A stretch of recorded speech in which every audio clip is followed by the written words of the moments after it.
नमस्कार साथियों, आप सभी का स्वागत है देवेंद्र सर ऑफिशियल में। आज हम लेकर आए हैं आपके लिए मध्य प्रदेश लोक सेवा आयोग का प्रारंभिक प्रश्न पत्र के साल का 2017 का वर्ष 2019 का प्रीवियस पेपर सॉल्व करके मैं उसे अपने वीडियो में डाल चुका हूं। 2018 का भी डल चुका है। आज बारी है वर्ष 2017 के पेपर की। तो चलिए हम देखते हैं अपने जीएस का प्रश्न पत्र वर्ष 2017 का। देखिए जरूर, तभी आपको समझ में आएगा कि अगला आने वाला पेपर कैसा आएगा, किस किस टॉपिक से आएगा और कैसे प्रश्न बनने की संभावना बनती है। तो चलिए शुरुआत करते हैं। 2017 का पीएससी के पेपर में पहला प्रश्न था कि गाजी मलिक किस वंश का संस्थापक था। तो बहुत इजी सा क्वेश्चन है।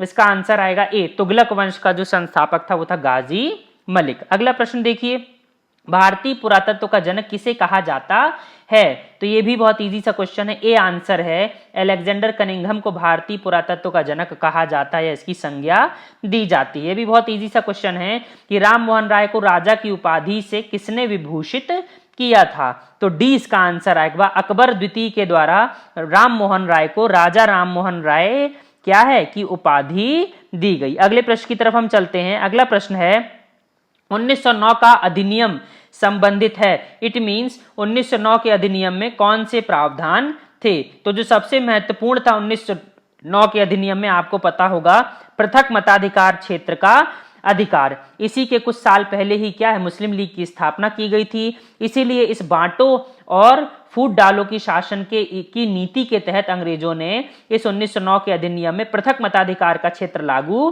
कर दिया था, ताकि मुसलमानों को क्या है ज्यादा वेटेज दिया जा सके और हिंदू और मुस्लिमों के बीच में लड़ाई करवाई जा सके। अगले प्रश्न की तरफ देखिए।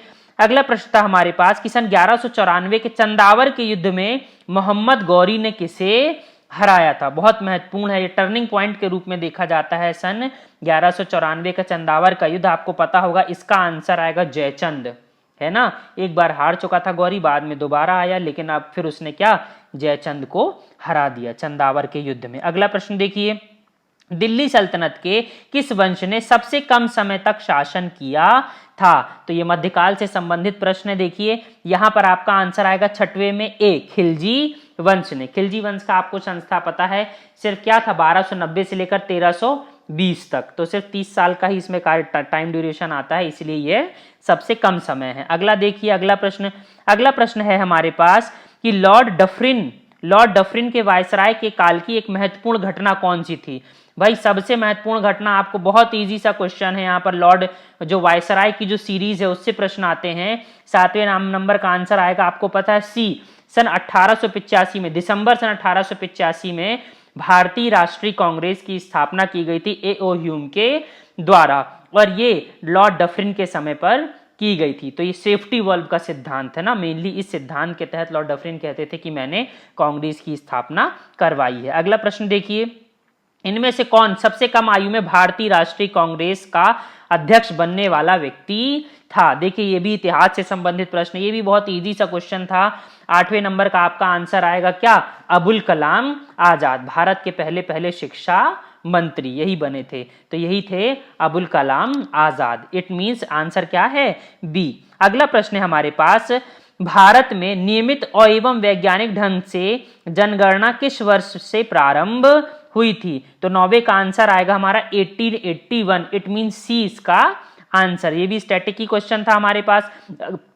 अगले प्रश्न की तरफ चलिए। हमारे पास अगला प्रश्न है कि इनमें से किसने द्वितीय गोलमेज सम्मेलन में भाग नहीं लिया था। आपको पता राउंड टेबल कॉन्फ्रेंस 3 आयोजित की गई थी, उसी में से संबंधित है कि द्वितीय में किसने भाग नहीं लिया था। मैं फिर से कह रहा हूं, यहां पर नहीं लिया था कहा गया है। तो 10वें का आंसर आएगा डी, जवाहरलाल नेहरू ने इसमें भाग नहीं लिया था। आपको पता है द्वितीय गोलमेज सम्मेलन में कांग्रेस का प्रतिनिधित्व किया था मोहनदास करमचंद गांधी ने। तो एकमात्र गोलमेज सम्मेलन था जिसमें गांधी जी ने भाग लिया था, वो था द्वितीय गोलमेज सेकंड राउंड टेबल कॉन्फ्रेंस। अगला प्रश्न है हमारे पास, निम्नलिखित में से कौन सा देश कैस्पियन सागर की सीमा से नहीं। देखिए वर्ल्ड ज्योग्राफी से संबंधित क्वेश्चन है।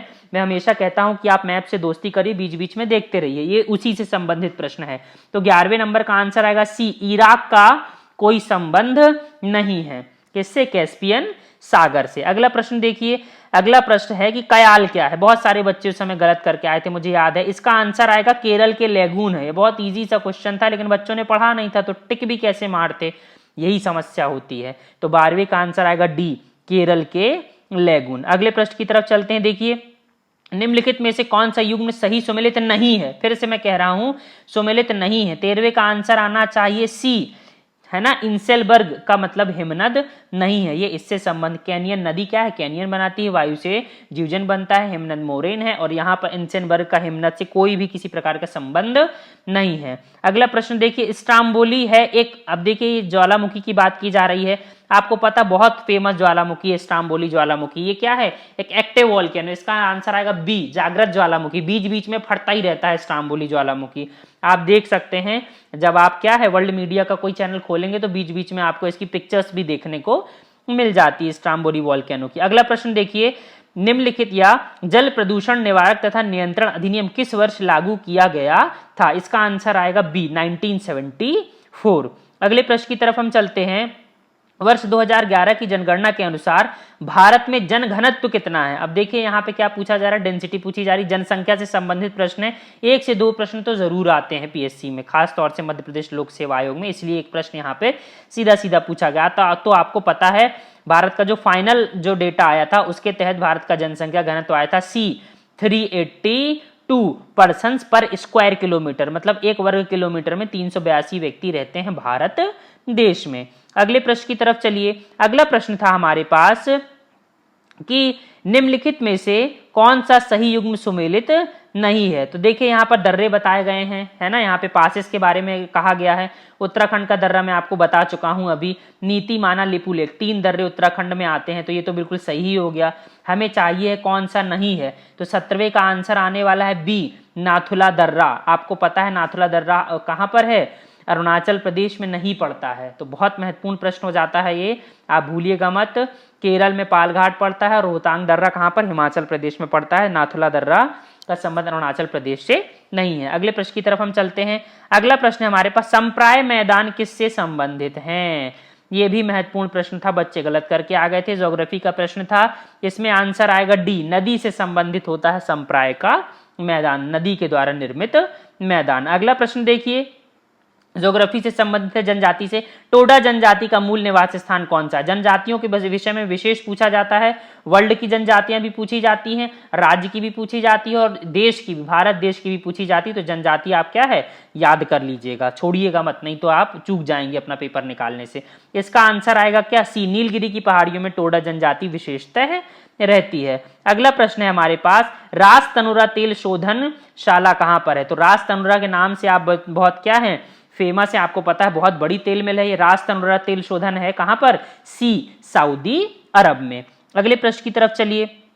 हमारे पास अगला प्रश्न है, अफीम का वास्तविक नाम क्या है? बहुत महत्वपूर्ण प्रश्न है भाई। अफीम आपको पता है, अफीम की खेती औषधि पौधे के रूप में भी की जाती है। बहुत सारी ऐसी दवाइयां भी बनाई जाती हैं जिनमें अफीम का उपयोग होता है, इसीलिए यह सिर्फ क्या है, आपको नशा लेने के लिए ही सिर्फ उपयोग नहीं की जाती है। तो अफीम का जो वास्तविक नाम है 21 में आंसर आएगा बी, पेपेवर सोमनिफेरम। मैं फिर से कह रहा हूं, इसका आंसर है बी, पेपेवर सोमनिफेरम। पेपेवर से आप याद रख सकते हैं अफीम को। नेक्स्ट देखिए, नेक्स्ट है हमारे पास, विश्व से चेचक का उन्मूलन कब हो गया था या कब घोषित कर दिया गया था? तो देखिए, कोरोना की बीमारी, मैं हमेशा कहता हूं बीमारी पहली बार विश्व में नहीं आई है, बहुत सारी बीमारियां हैं ऐसी आती रहती हैं। वो तो ये है कि धीरे धीरे उसका इलाज आ जाता है तो हमें पता नहीं चलता है। इसीलिए चेचक भी एक ऐसी बीमारी थी, विश्व बहुत परेशान था। बाद में इसे क्या, इसका इलाज ढूंढ लिया गया, टीका आ गया और फिर इसका उन्मूलन कर दिया गया। तो 22वें का आंसर आएगा बी, 1980 में चेचक का उन्मूलन पूरी तरह से विश्व में कर दिया गया। अगला प्रश्न है हमारे पास, जीवाणु भोजी जिसे इंग्लिश में कहते हैं बैक्टीरियोफेज है व्हाट? मतलब बैक्टीरियोफेज क्या है? 23 का आंसर आएगा हमारा डी, है ना। बैक्टीरियोफेज जीवाणु को संक्रमित करने वाला वायरस होता है। बहुत महत्वपूर्ण प्रश्न है ये अभी के पर्सपेक्टिव में। अगला प्रश्न है हमारे पास, पौधों में अर्धसूत्री विभाजन के अध्ययन के लिए सबसे उपयुक्त भाग कौन सा रहता है? आपको पता है 2 प्रकार के समसूत्री और अर्धसूत्री विभाजन। तो यहाँ पे अर्धसूत्री विभाजन के बारे में पूछा जा रहा है, बायोलॉजी का प्रश्न है। 24 में आंसर आएगा सी, परागकोश। परागकोश सबसे उपयुक्त भाग होता है जहां पर आप अर्धसूत्री विभाजन का अध्ययन कर सकते हैं। हमारे पास अगला प्रश्न आता है 25 नंबर का, कि ध्वनि तरंगों का सबसे तीव्र प्रगमन कहां पर होता है? तो बहुत इजी क्वेश्चन था, लेकिन बच्चे क्या है गलत लगा के आ गए। इसका आंसर आएगा भाई ए, ठोस में भाई आपको पता है ध्वनि को चलने के लिए क्या एक माध्यम की जरूरत रहती है। ठोस में जो एटम्स है वो नजदीक नजदीक रहते हैं और जब नजदीक नजदीक रहेंगे तो माध्यम में ही तो चीज गुजरेगी, तो एटम्स क्या है जल्दी से पहुंच जाते हैं। द्रव में एटम्स थोड़ा दूर होते हैं, गैस में थोड़ा और दूर होते हैं, निर्वात में तो जाएगी ही नहीं क्योंकि जब माध्यम ही नहीं मिलेगा तो कहां, जब रोड ही नहीं होगी तो गाड़ी कहां चलाएंगे, है ना। तो जितना ज्यादा चिकनी रोड होगी, जितने ज्यादा एटम्स पास में होंगे उतनी ज्यादा तीव्र प्रगमन की गति होगी। तो 25वें प्रश्न का आंसर आएगा ए, ठोस में सबसे ज्यादा गति होती है ना।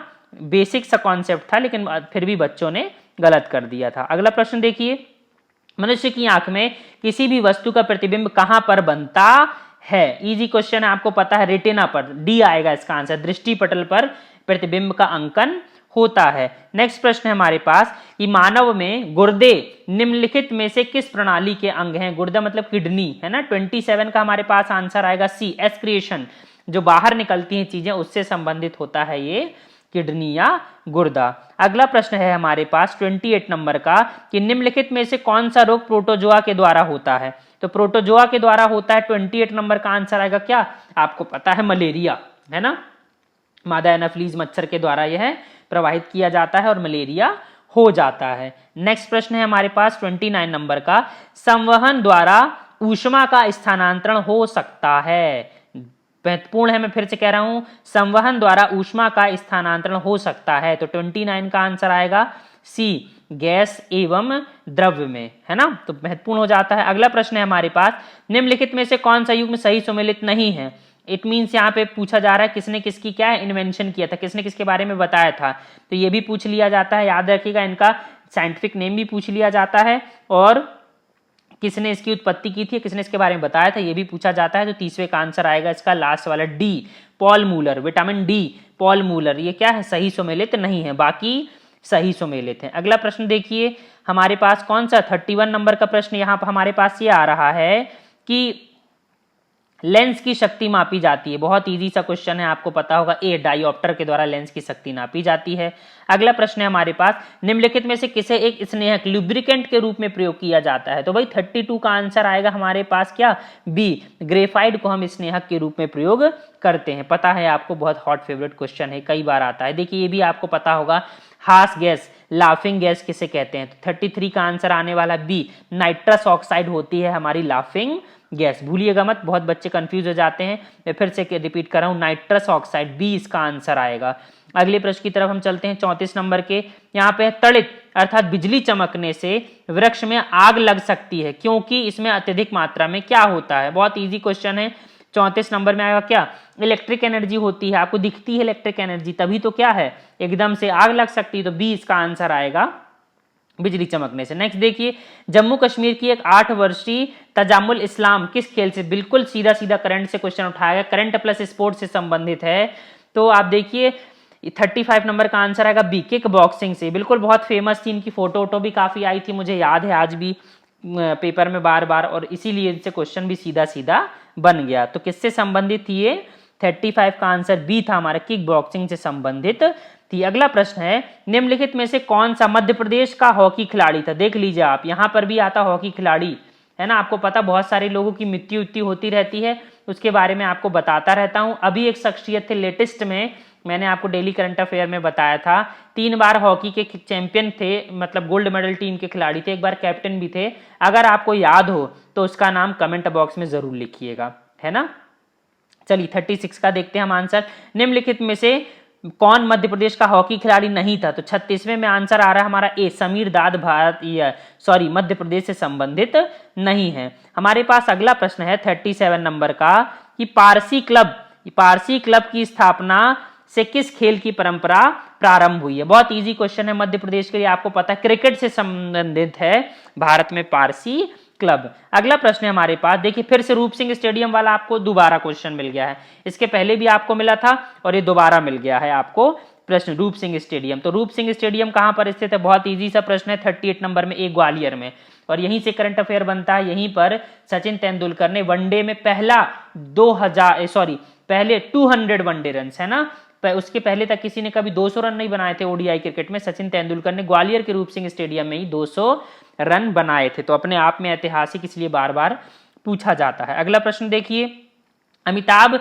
विजयवर्गीय किस खेल से संबंधित हैं? तो 39 का हमारा आंसर आएगा क्या है? सी से संबंधित है यह अमिताभ विजयवर्गीय। अगले प्रश्न की तरफ चलते हैं हम 40 नंबर के प्रश्न की तरफ। 1987 में खेले गए क्रिकेट विश्व कप का क्या नाम था? आपको ये तो पता ही होना चाहिए भाई, बहुत महत्वपूर्ण था ये 40 नंबर का क्वेश्चन, क्योंकि भारत देश में आयोजन किया गया था। इसका नाम था रिलायंस कप, है ना। 1983 वाला हमने जीता था और ये 87 जस्ट उसके बाद वाला है, इसीलिए आपसे अपेक्षा की जाती है कि आपको थोड़ा सा पता होना चाहिए। तो क्या नाम था भाई? रिलायंस कप। बहुत बच्चे गलत करके आए थे। नेक्स्ट प्रश्न देखिए हमारे पास 41 नंबर का, सचिन तेंदुलकर को अर्जुन पुरस्कार किस वर्ष? देख लीजिए, मैं हमेशा बताता हूं बड़े बड़े जो स्पोर्ट्स पर्सनैलिटी हैं उनसे संबंधित प्रश्न बहुत डीप पूछे जाते हैं, खास तौर से एमपीपीएससी में उसी से संबंधित ये प्रश्न है। सचिन तेंदुलकर को अर्जुन पुरस्कार किस वर्ष प्रदान किया गया था? तो इसका आंसर आएगा बी, 1994 में। अगला प्रश्न देखिए, राष्ट्रमंडल खेलों का प्रारंभ किस वर्ष हुआ था? तो 42 का आंसर आएगा हमारा डी, 1930 में। ये भी बहुत महत्वपूर्ण प्रश्न है भाई। कॉमनवेल्थ गेम्स, कॉमनवेल्थ कंट्रीज कौन सी होती हैं? वह कंट्रीज जो इन पास्ट में, मतलब अभी स्वतंत्र होने से पहले ब्रिटिशर्स की गुलाम रही हैं, उन्हें कहते कॉमनवेल्थ कंट्रीज। अगला प्रश्न देखिए 43 नंबर वाला, निम्न में से कौन सा देश T20 क्रिकेट वर्ल्ड कप पुरुष में कभी भी विजेता नहीं रहा? इट मींस कब तक? 2017 का पेपर है तो 2017 तक की बात की जा रही है। तो 43 का आंसर आएगा क्या भाई? ऑस्ट्रेलिया। ऑस्ट्रेलिया अभी तक ये T20 क्रिकेट नहीं जीता था। भारत तो पहला ही जीत गया था, इंग्लैंड भी जीत गया था और फिर पाकिस्तान भी जीत गया था। अगला प्रश्न देखिए, अगला प्रश्न है हमारे पास 44 नंबर का, कि निम्नलिखित में से किस वर्ष का ओलंपिक लंदन में नहीं हुआ था? बहुत महत्वपूर्ण है, आपको पता है लंदन में आयोजन 3 बार हो चुका है, इसीलिए प्रश्न बनकर आया है। इसीलिए 44 नंबर का आंसर आएगा 1968 में। 2012 वाला तो बिल्कुल लेटेस्ट वाला है, मैंने याद भी कराया था। 1908, 48 और 12 बहुत ईजी गोइंग है। 8, 48 और 12, 68 में नहीं हुआ था। अगला प्रश्न देखिए, इंटरनेट की उस सेवा को जो ऑडियो एवं वीडियो वार्तालाप प्रदान करती है उसको क्या कहा जाता है? बहुत इजी, 45 नंबर में वीडियो कॉन्फ्रेंसिंग। वीडियो कॉन्फ्रेंसिंग में ही आप क्या ऑडियो वीडियो दोनों करते हैं। नेक्स्ट प्रश्न देखिए, निम्नलिखित में से कौन सा वेब ब्राउजर नहीं है? तो 46 का आंसर भी बिल्कुल स्पष्ट है और क्लियर है। इसका आंसर आएगा क्या? बी, है ना, गूगल एप्स। गूगल ऐप कोई ब्राउजर नहीं है, वो तो एप्स डाउनलोड करने का एक टूल है। ओपेरा है, वाइडली है और मोजिला फायरफॉक्स है। बहुत क्या है, इजी सा क्वेश्चन था। नेक्स्ट देखिए 47 में, कंप्यूटर सुरक्षा के संदर्भ में क्रैकर्स किस नाम से जाने जाते हैं? भी बार बार hacker, cracker, white hat crackers, इन सब के बारे में बार बार मध्य प्रदेश लोक सेवा आयोग पूछता है, तो यहाँ पर भी पूछा है कि हैकर्स किस नाम से जाने जाते हैं। तो 47 में नाम आता है क्या? Black hat hackers. ठीक है, क्रैकर को कहते हैं ब्लैक हैट हैकर्स। अगला प्रश्न है हमारे पास 48 नंबर का, कि डक डगो, है ना, मैं फिर से आप देख लीजिए, इंग्लिश में भी लिखा है डक डक गो, है ना, डक डगो एक क्या है? व्हाट। 48 नंबर का आंसर है, आपको पता है एक सर्च इंजन है ना। बहुत ज्यादा फेमस तो नहीं था लेकिन फिर भी सर्च इंजन है, इसीलिए आपसे पूछा गया। अब देखिए इथरनेट किस चीज का उदाहरण है? ये आपको पता है इथरनेट क्या है? लैन का उदाहरण है। इसका आंसर आएगा B, local area network, B से संबंधित है। लास्ट में आ रहा है 50वें नंबर का हमारा आंसर, प्रश्न आ रहा है क्या? मॉडेम परिवर्तित करता है। आपको पता होगा पहले तो बहुत बड़े बड़े बॉक्स लगते थे मॉडेम के, अब तो छोटे हो गए हैं। मॉडेम क्या करता है? तो भाई मॉडेम 50वें में आंसर आएगा क्या?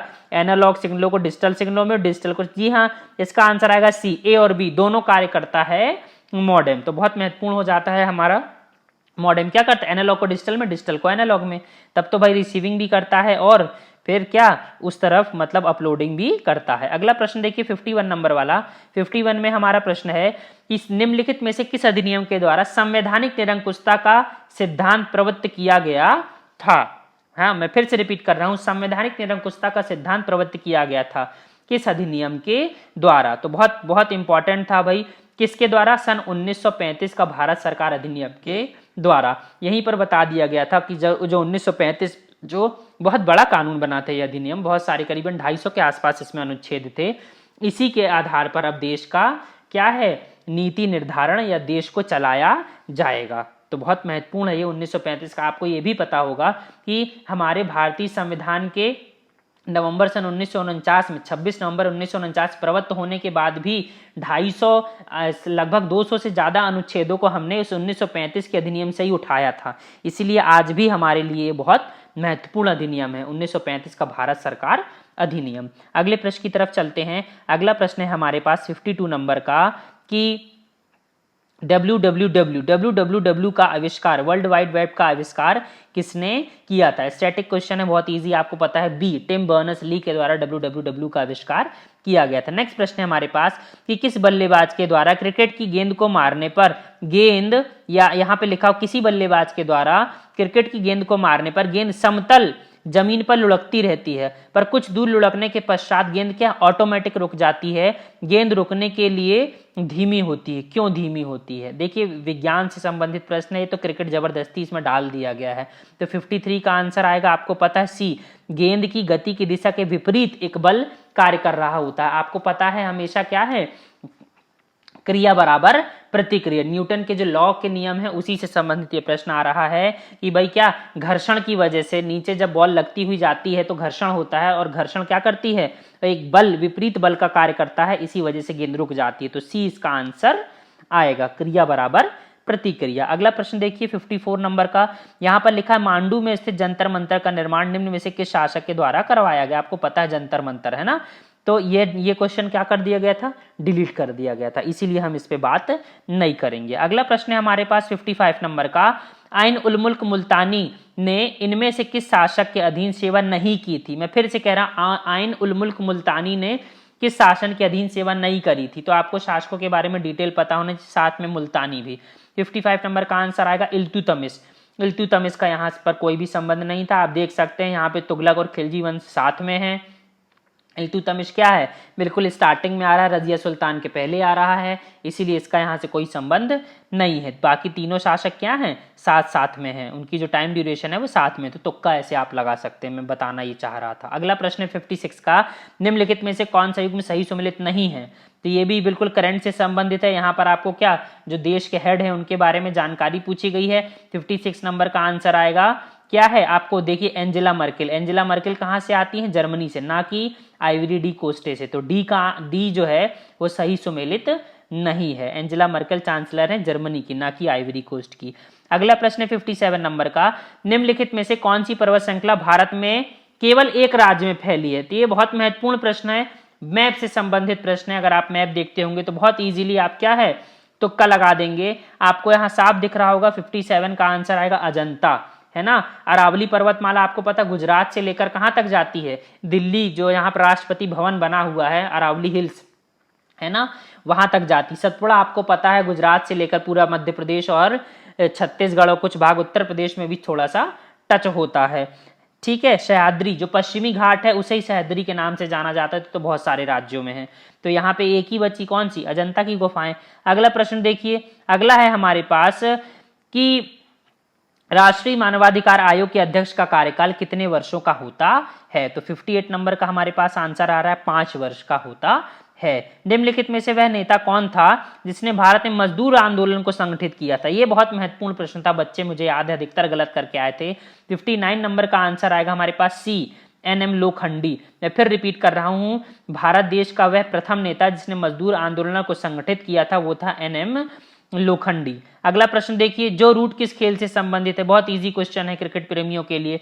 60 नंबर का नंबर आएगा ए, क्रिकेट, है ना, जो रूट।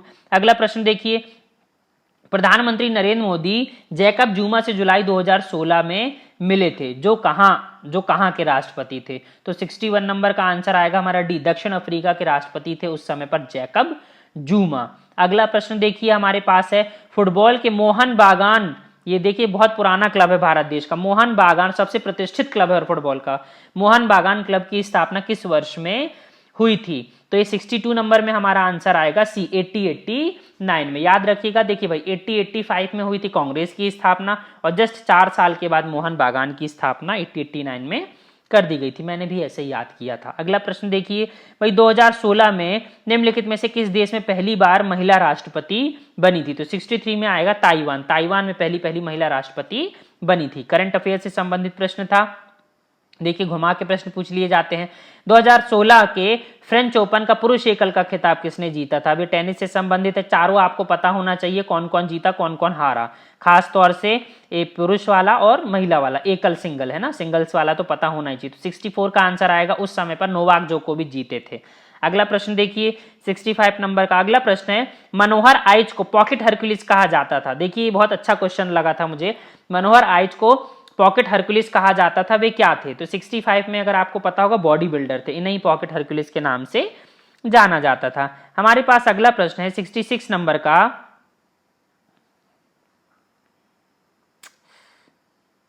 हमारे पास अगला प्रश्न है 66 नंबर का कि रंजीत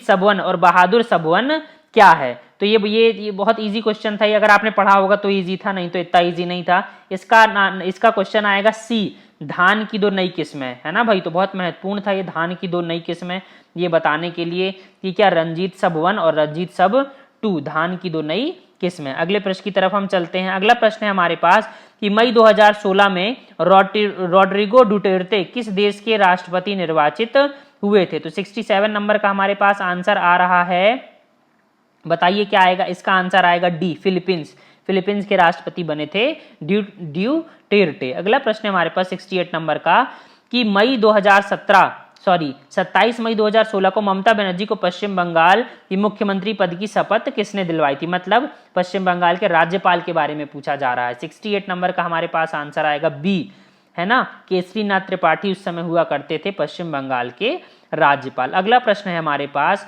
कि स्टेट डेटा सेंटर प्रारंभ करने वाला पहला भारतीय राज्य कौन सा था? बहुत महत्वपूर्ण हो जाता है ये प्रश्न, मुझे ऐसा लगता है। 69 नंबर का आंसर आएगा भाई डी, हिमाचल प्रदेश, है ना। अगला प्रश्न देखिए, अगला प्रश्न है हमारे पास कि वर्ष 2016 में भारतीय जनता पार्टी ने निम्नलिखित में से किस राज्य में पहली बार सरकार बनाई थी? तो 70 नंबर में हमारे पास आंसर आना चाहिए, बहुत महत्वपूर्ण प्रश्न है ये आएगा असम। असम में भारतीय जनता पार्टी ने पहली बार सरकार बनाई थी 2016 में, है ना। बाकी के देखिए केरल में और बाकी यहाँ पर तो ठीक है, केरल में तो खैर बना ही नहीं पाई है आज तक, राजस्थान में और उड़ीसा में भी नहीं बना पाई है, लेकिन असम में पहली बार अच्छे बहुमत से आई थी।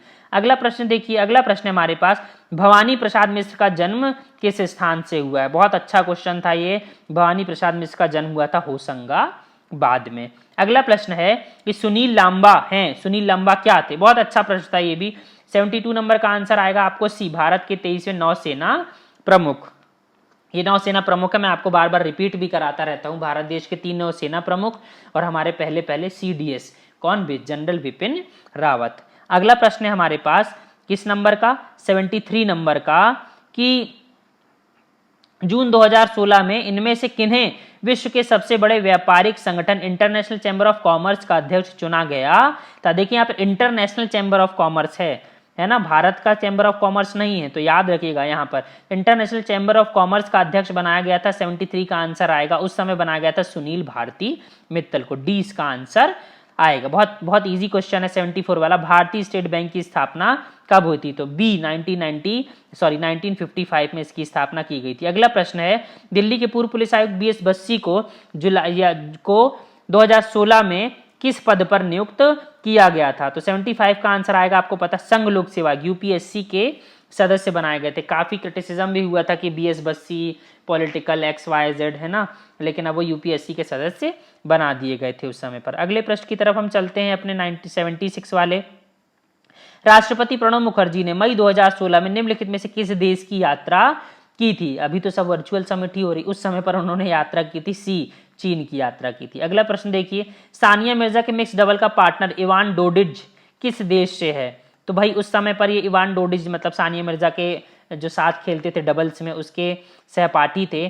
77 नंबर में आ रहा है डोडिस थे, इवान डोडिस थे, डी क्रोएशिया के व्यक्ति। अगला प्रश्न है, सोहेल सेठ की उस पुस्तक का नाम क्या है जिसका विमोचन जून 2016 में लंदन में हुआ था? तो 78 का हमारे पास आंसर आ रहा है ए, मंत्रास फॉर सक्सेस, है ना, सोहेल सेठ की पुस्तक थी मंत्रास फॉर। बुक वाला प्रश्न था, मैं इंपॉर्टेंट बुक आपको बता चुका हूं गत 6 महीने की, अगर आप चाहते हैं तो आप देख लीजिएगा बुक्स एंड ऑथर्स की वीडियो की सीरीज बहुत महत्वपूर्ण है। मैंने उसमें अंत के सबसे लेटेस्ट के 6 महीने के सारे इंपॉर्टेंट बुक्स एंड ऑथर्स बताए हैं। बुक की फोटो भी है साथ में, ताकि आप उसे अपनी आंखों से कैप्चर कर सकें। अगला प्रश्न है हमारे पास, खजुराहो मंदिर से चोरी हुई उस प्रतिमा का क्या नाम था जिसे कनाडा के प्रधानमंत्री ने भारत के प्रधानमंत्री नरेंद्र मोदी को सौंपा था? ये उस समय पर फोटोज आई थी सेम टू सेम ऐसी, इसलिए मुझे ये भी याद है कि 90% बच्चों ने गलत आंसर लगाया था इसका।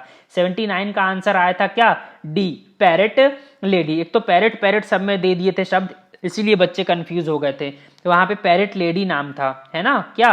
खजुराहो से चोरी की गई उस प्रतिमा का, जिसे हमें उपहार स्वरूप मिल गई थी और हम फिर से उसे भारत ले आए। अगला प्रश्न है, कौन सी पुस्तक कालिदास के द्वारा लिखित नहीं है? बहुत इजी क्वेश्चन है।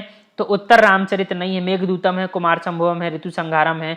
उत्तर रामचरित का संबंध कालिदास से नहीं है। अगला प्रश्न है हमारे पास, मध्य प्रदेश का सबसे पुराना संगीत विश्वविद्यालय जिसका नाम है माधव संगीत विश्वविद्यालय, यह है कहाँ है? तो आपको पता है संगीत के लिए, घराने के लिए सबसे हमारे पास महत्वपूर्ण है ग्वालियर का घराना। तो माधव संगीत विश्वविद्यालय है किसका? डी, ग्वालियर में। अगला प्रश्न हम देखते हैं 82 नंबर का, यह है एक बंद अर्थव्यवस्था, क्लोज्ड इकोनॉमी है जिसमें क्या है? जिसमें है 82 में डी, ना तो निर्यात हो ना आयात हो। जहां पर इंपोर्ट और एक्सपोर्ट नहीं होता है उसे ही हम कहते हैं क्लोज्ड इकोनॉमी। अगला प्रश्न है हमारे पास, 12th 5 ईयर प्लान की अवधि क्या थी? तो 83 का हमारे पास आंसर आएगा, बहुत इजी है, बी।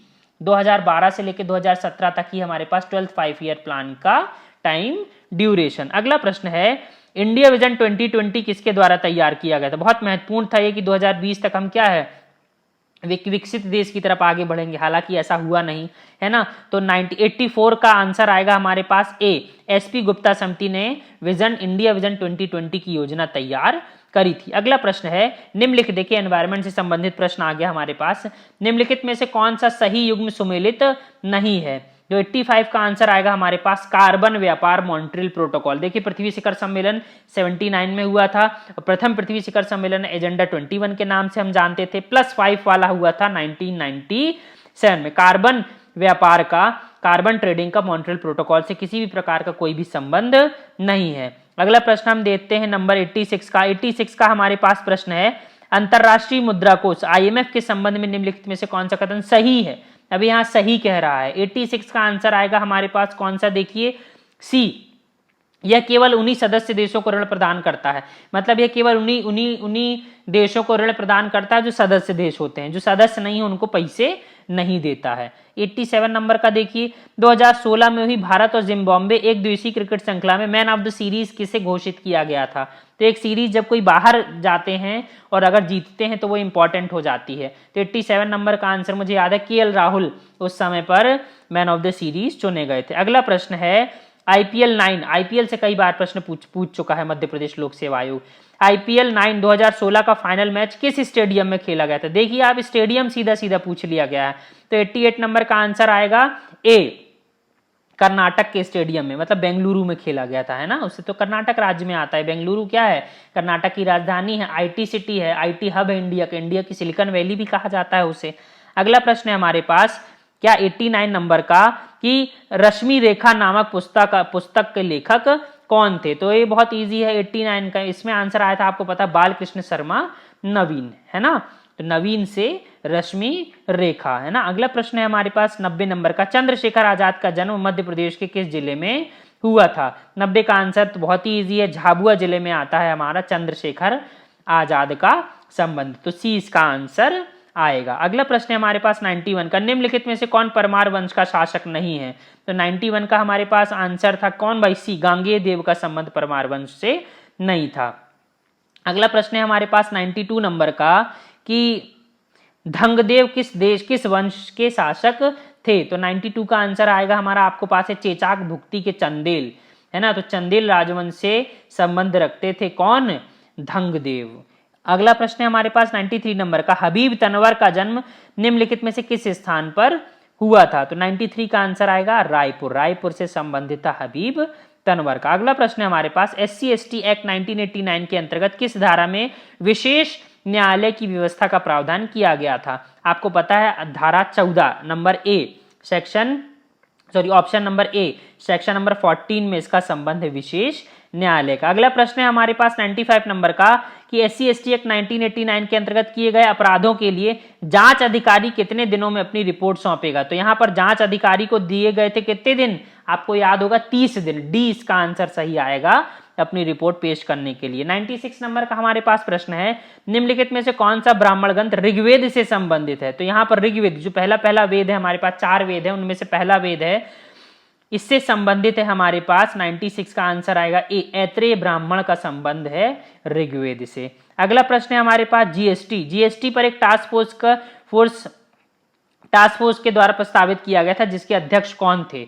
तो जीएसटी, देखिए जीएसटी से संबंधित प्रश्न आपसे अभी भी बन सकते हैं, मैं ये कह रहा हूं क्योंकि बहुत बहुत बड़ा रिफॉर्म था खास तौर से इंडियन इकोनॉमी में। इसका आंसर आएगा ए, विजय केलकर समिति बनाई गई थी इस जीएसटी के लिए। 98 नंबर का प्रश्न है हमारे पास, मूल कर्तव्यों का उल्लेख संविधान में कब किया गया था। ये भी बहुत इजी सा क्वेश्चन था। 98 नंबर का आंसर आएगा, आपको पता 42वें संविधान संशोधन सी 1976 के द्वारा मूल कर्तव्यों का, फंडामेंटल ड्यूटीज का उल्लेख किया गया था। मूल संविधान में इसका वर्णन नहीं था। 99 नंबर का प्रश्न है, राज्य और केंद्रीय सरकार को प्राधिकार प्राप्त होता है काहे का, कहां से प्राधिकार, कहां से शक्तियां मिलती हैं केंद्र सरकार को, राज्य सरकार को। तो इसका आंसर आएगा ए, संपूर्ण शक्ति विद्यमान है भारत के संविधान में, इंडिया अर्थात भारत में। लास्ट प्रश्न है हमारे पास कि निम्नलिखित में से किसे एक दबाव समूह